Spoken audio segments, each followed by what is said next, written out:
What's good, YouTube? Jose and Ryan here from the Honolulu Cheese Podcast. Thank you for checking in with us. Just had to hop on, man. There's a lot of news dropping about the Lions coaches staff and, you know, Aaron Glenn leaving, Ben Johnson leaving, positional coaches on the move. And, just wanted to hop back on here and kind of give you our thoughts. We did do a deep dive into our podcast episode last night that released this morning. I'll go ahead and drop a link for you guys. They're going to be up here somewhere. I'll do it in the description. But Ben Johnson gave his press conference today, and he had some interesting takes, man. And kind of just want to go ahead and share our thoughts on that. Ryan, have you seen any of that? No, I haven't seen the full conference. You mentioned a lot of clips you've seen on X. Honestly, I've been out all morning. I haven't seen much, so I'm thinking you just lay it on me, and we'll go from there. I haven't heard what he has to say. Okay, well, the one that struck me the most is he came out and said he wanted to stay in this division. It was always Chicago is the way I took it. I took it. And we got pretty emotional with the whole like just going to Chicago. We Hmm. felt like it was like a stab in the back, And I think a lot of fans resonated with that, and it's been a hot topic. And say what you will, maybe it's because it's new and we just lost, a few days ago. I don't care. For me, I didn't like the fact that he went to Chicago. I understand that he has to go and do what's best for him and his family, but it stung a little bit. So the fact that he came out and said it was always, he wanted to stay in the division and it was always Chicago, for me, it just I didn't like it too much. It was like the extra cherry on top to my disdain for that decision. Yeah, it's a tough thing because Saturday we're sitting here talking about this is our guy. He's going to lead us to the promised land with Campbell and Glenn, and we're on the Super Bowl run. And then we're sitting here Wednesday, and he's like, I always wanted to be in Chicago. This is where I belong. Here's the work we're going to do, blah, blah, blah. Something about it just feels so wrong to me. Like it's such a betrayal type feeling because like dude, you were just our guy not even a week ago. Yeah, yeah, yeah. So it was, man, I just hated it. The quote was wanted to stay in Detroit. He wanted to stay in Detroit. And then, yesterday when he was being introduced at the facility and he's, acknowledging the people working or whatever, he said like this is exactly where he wanted to be. Him and his family wanted to be here, and it's just yeah, yeah. It just doesn't sit right with me. Like exactly what you said, man. It just doesn't. So whatever. It is what it is. He's there. It's gone, but I don't have to like it. But he did drop a few quotes in today's press Yeah, conference, let's which hear it. were a little interesting. So obviously, he wanted to stay in the division, but Well, then let me say one more thing about that before you move on. I'm sure, sorry. no, So you're good. you Yeah, wanted to stay in the division. So I get that a big part of being a head coach is the way you come across to your players. Like this is something that Dan Campbell excels at, right? Like he earns everyone's respect. He doesn't back down from anything. He's a rah-rah guy, and he's been like that since day one. And I think this is kind of Ben Johnson trying to learn from that and show that he's learned from that and be a rah-rah guy himself. I like just seeing Ben Johnson here for 3 or 4 years now. I know he's not a rah rah guy. He's very quiet, actually. He's kind of like this quiet, smart guy. So, like, the cockiness of the wanting to stay in the division statement isn't gelling for me right now. But maybe that's just because he's the Bears head coach now. I don't know. I'm in my feelings about it as a Lions fan right now. So you want to stay in the division? So be it, bro. Like you better bring it because although this division choked in this year's playoffs, this is still one of the premier divisions in the NFL. and you know what? He went on to say that. So I quote: I know this is the toughest division in football right now. There's three teams that made the playoffs this year. I've got tremendous amount of respect for the coaches and players in this league. I've competed against them for the past 3 years. Dan Campbell, Kevin O'Connell. You talk about two guys up for Coach of the Year awards as the season ends here. So he was giving praise, obviously to the Minnesota Vikings and our own Dan Campbell. But then he goes on and basically takes a little shot at the other team in the division, which is the Green Bay Packers, by saying, he kind of smirked while saying it. He enjoyed beating Matt LaFleur twice a year. So, as a Lions fan, that's music to my ears, and I'm sure it's music to the Chicago Bears fans' ears as well. But also, it's kind of like, that's what we're doing at your press conference, buddy. Like, Yeah. you're that So confident? the third member of our pod, who Mito is a Packers fan, actually texted right before we hit record, saying that the Packers talk about winning and the Bears talk about the Packers. So that was his response to the whole going at LaFleur thing. So he really didn't appreciate it. But, that's one thing from going from the Lions to the Bears. It's still FTP, I know that's like a Lion saying or whatever, but nobody likes the Packers. And the Packers have been the big bad dog in this division forever, literally forever. Like the Bears have won the Super Bowl and that's it. So every other team does kind of have to prove themselves, even though the Lions have won the North back to back. Like we're still in that spot where we got to get our ring. And the Bears, we talked about it yesterday on the pod. As a Bears fan, you've had great off seasons. I'm putting great in quotation marks because on paper they've been good, but then the season shows up and they fall apart. So welcome to the NFC North, man. Like stay in here. We'll see how you do. We'll see you twice a year. And I did see Amon-Ra, while we're talking about quotes, say that we're going to beat your ass twice a year or whatever it was he said. Or no, he said, I'm going to F you up. That's what he said. And then Ben Johnson said, no, I'm going to F you guys up. So bring it on, bro. Yeah, I mean, it's clear, right? He wants the smoke. He took the shot at the Packers early. He knew exactly what he was getting himself into in this division. And I don't know if it's because he's that confident in the work he's done here in Detroit, or he wants to challenge himself and see, is he really made out for this? Either way, we're going to find out, right? And we'll see where it goes. Dude, here's what Ben Johnson doesn't have, though. Ben Johnson doesn't have Penei Sewell. He doesn't have Amon-Ra St. Brown. He doesn't have Jahmyr Gibbs. And frankly, he doesn't have Jared Goff yet. You got a QB with potential, but Jared Goff's played at a top 10 level these past 2 or 3 years now. Like, you better hope that your GM brings you in the talent. And you don't have an offensive line, if we're being real, which was like the Lions' strength forever. Sure. So that's where I was going to say next. Sorry to cut you off. It's just, no. just to further add to that, no Frank Ragnow. Like, how important is he to this line? No Taylor Decker. No Kevin Zeitler. I know he was only here for a year, but he's one of the top-rated guards according to PFF.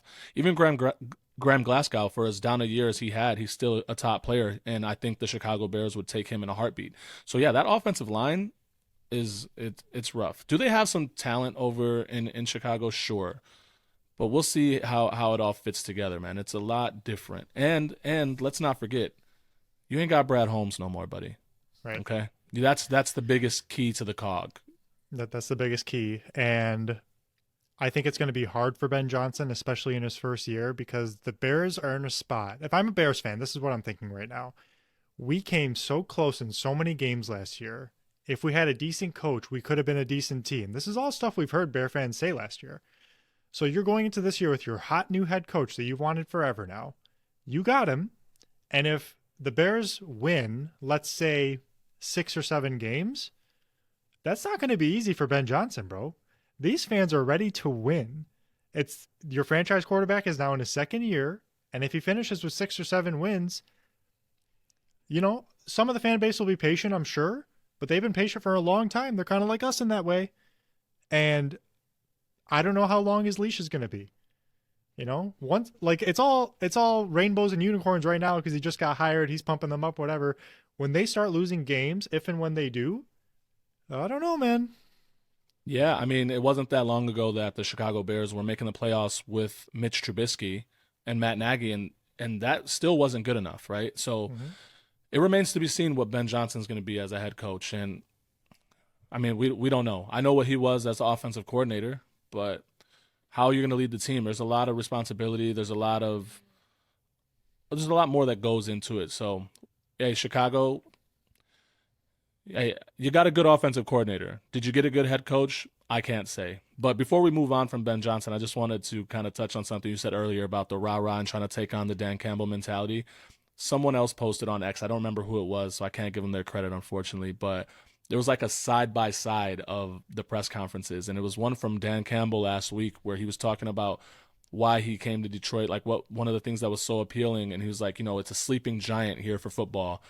And Ben Johnson literally used the sleeping giant quote today in his press conference about Chicago and the football there, and I was like, okay, dude, like, Yeah. No, it was Rachel Hopmeyer. I literally pulled it up just now as you were talking because I saw that right before we hit record.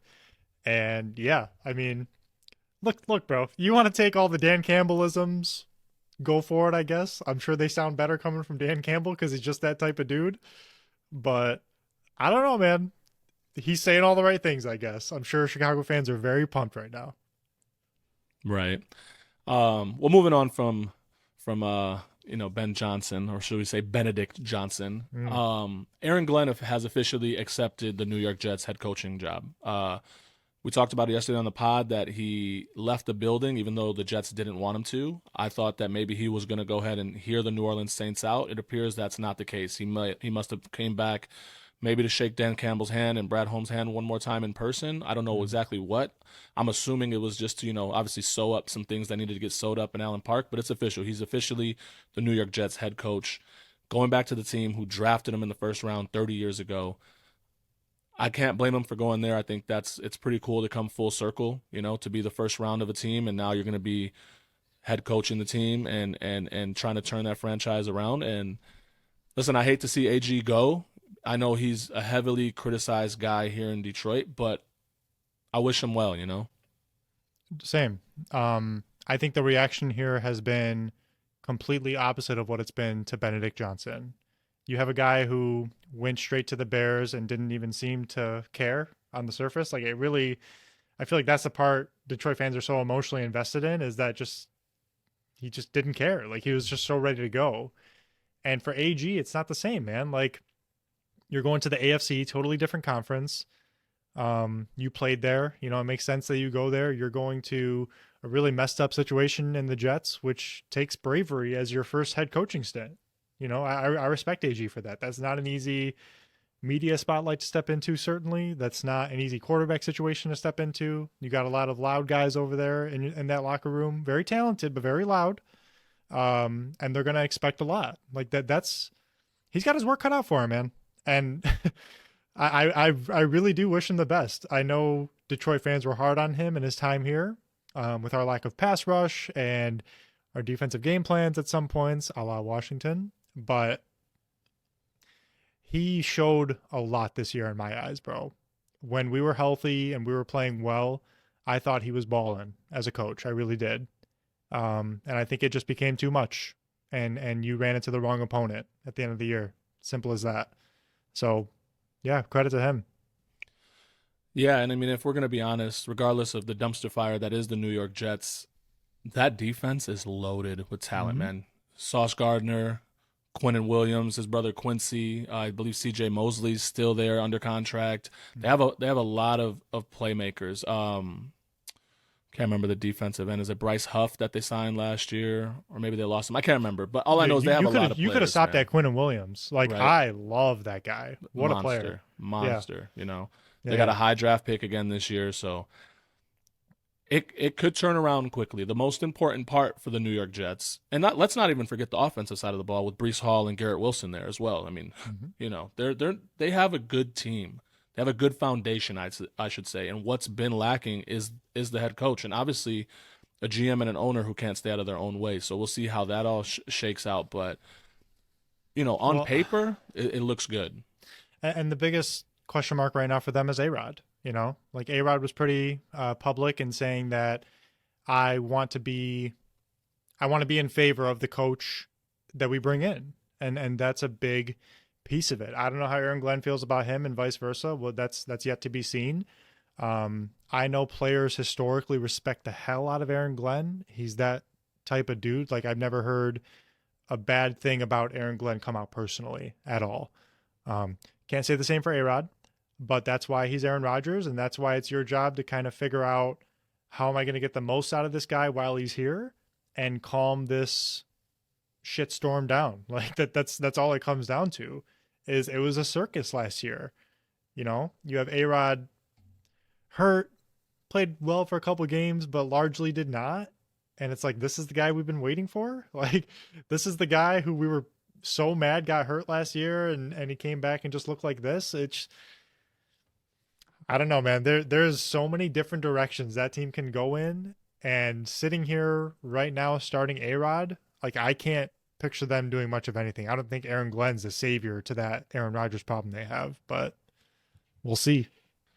Yeah, well, I mean, we'll see. I think that it's going to be in large part who they bring in to run the offense. Now, I know last week when Aaron Glenn was talking, when he was answering questions about, the interview process, and he told people like, yeah, I'm a defensive guy, but I understand the game very well. I understand the offense very well, which I'm sure he does.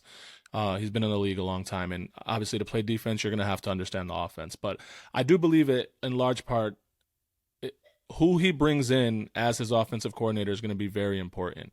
Like I said, they have a lot of talent. Devontae Adams, Brees Hall, Braylon Allen. They have a good team, man. So we'll see what happens. But touching on that offensive coordinator position, it's rumored that he's going to be taking Mark Brunell from the Lions, our quarterback coach.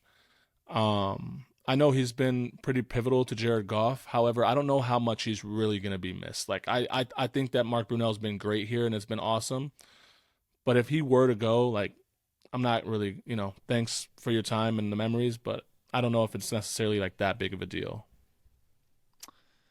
Uh, yeah, I personally I disagree with that. Like Goff has just seen such a major uptick in his level of play since he's gotten here, and I'll chalk that up to every coach that's been around him, including Mark Brunell. I mean, Goff's been pretty outspoken on Brunell, giving him his credit often, it sounds like. And with our OC changing already, that's a lot of change for Jared Goff, man. And we saw that when he first got here with Anthony Lynn, it didn't work. So these next coaching hires that the Lions are going to make are truly crucial to this window that we find ourselves in. And we've wasted 2 chances already. So I don't know. We don't have that much time. Yeah, I don't want to. Me saying that is not taking anything away from Mark Brunell. I just think that on the totem pole of severity of Yeah. coaches leaving, I just don't know how much that plays when you're already going to be replacing the offensive coordinator, right? Like, Yeah. now if you tell me that we lose Ben Johnson, Mark Brunell, and then Tanner Engstrand leaves next week, well, I'm gonna be singing a very different tune, right? Yeah. But that remains to be seen. But either way, Aaron Glenn accepted the head coaching job for the New York Jets. So congratulations to him. We'll see what happens with Mark Brunell. But real quick before we wrap up, defensive line coach Terrell Williams has taken Mike Vrabel up on his offer and decided to take his talents to New England and become the defensive coordinator for the Patriots. He was heavily rumored to be there. He was the favorite to go. I'm not shocked. They coached together in Tennessee. Vrabel loves him. Had nothing but high praise for him. I believe I read somewhere the last season that he was in Tennessee, he actually let him head coach the first preseason game for the Tennessee Titans. Just the utmost respect for Terrell Williams. Yeah. I think that is a tough loss. Like that guy is widely regarded as one of the top coaches for the D line in the NFL. It just goes to show that when coaches find somebody that they jive with as an assistant, as a coordinator, whatever, is that they like to just keep going back to the well. And it's about who you know at the end of the day. So no fault to him. He's going to take the better job for sure. And New England's not that terrible of a spot. It's really not. Solid defense already. Good young quarterback. Proven coach of sorts. Got a 1 seed once. So good for him, man. I got nothing bad to say about it. Yeah, nor do I. I just of all the coaches leaving, and I know I just kind of did this about Brunell, I'm going to do the same for Terrell Williams. He was only here for 1 year, though. Like, Yeah. Brunell has the history here, right? He's been here since the coaching staff was assembled. Terrell Williams was here for 1 year. And to be honest, like, I know we got ravaged with injuries, but the defensive line was not the strong suit last year. It Well, really and wasn't. Yeah, I agree. And my thinking is, and yeah, we can talk about the injuries too. Of course, that made his job much, much harder. But the most important pieces on our D line, when healthy, are established dudes. Hutch, McNeil, Reeder, Zadarius Smith. Like these are guys who aren't. I don't know what the heck I'm talking about when I say this, but logically, like they wouldn't need a great coach to keep them at that level, you know? Like they're already there. So I think we just keep doing what we've been doing, bring in a guy and keep helping these young guys get along. The Onzariques of the world, the Broderick Martins, who is not looking like a great pick right now, that could really use a step up, you know? Keep working on those guys for sure. And yeah, try to get the most you can out of Hutch and McNeil and those other guys. Yeah. So last night on the podcast episode, we had talked about the Green Bay Packers bringing in some defensive line coaches, and I kind of gave my thoughts on one of them. The Casey Rogers. I'm sorry, not the Casey Rogers. Casey Rogers, the Tampa Casey Bay, Rogers. the Tampa Bay defensive line coach, was in Green Bay yesterday, and I was telling Ron, like, man, of the three candidates, that's the guy that I like, just because of how good Tampa Bay's defensive line has been.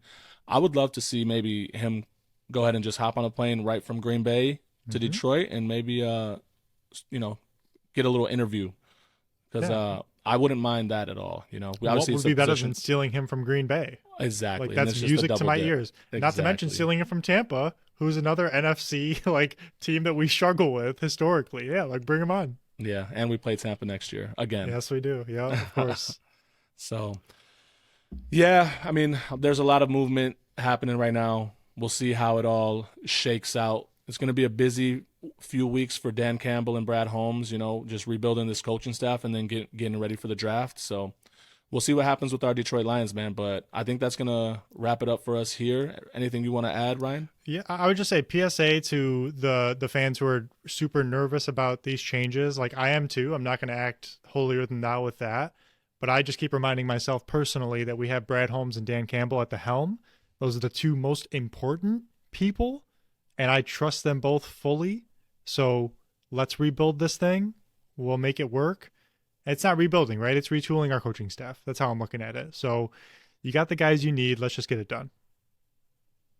Yeah, couldn't say it any better myself. So listen, we appreciate you guys for watching. If you haven't already, make sure you hit that subscribe button, turn on the notifications for any future content. And yeah, we'll see you guys on the next one. Peace out.